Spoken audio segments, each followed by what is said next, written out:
साबिक army chief general retired Pervez Musharraf का कहना है कि भारत का कागजी शेर बातें बंद करे, भारत कुछ करे तो उसको उसी की जबान में सबक सिखाया जाएगा। एआईएन न्यूज से खुसूसी गुफ्तगू में साबिक सदर का कहना था कि पाकिस्तान को सोच समझकर डिप्लोमेसी में कदम आगे बढ़ाना चाहिए।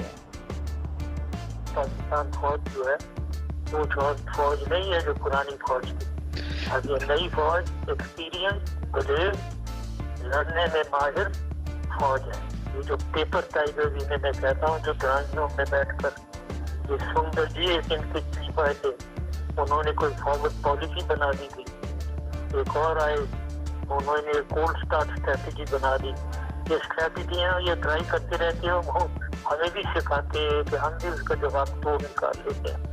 ये जो आप कह रहे हैं कि हम ये कर देंगे वो कर देंगे, ये करें तो सही ताकि इनको सबक सिखाया जाए दोबारा। उनकी मर्जी तो ये है, ये जो बोल रहा है वहाँ जो स्टेज पे बैठकर पाकिस्तान को गालियाँ धमकियाँ देता है, ये उनका एटीट्यूड है।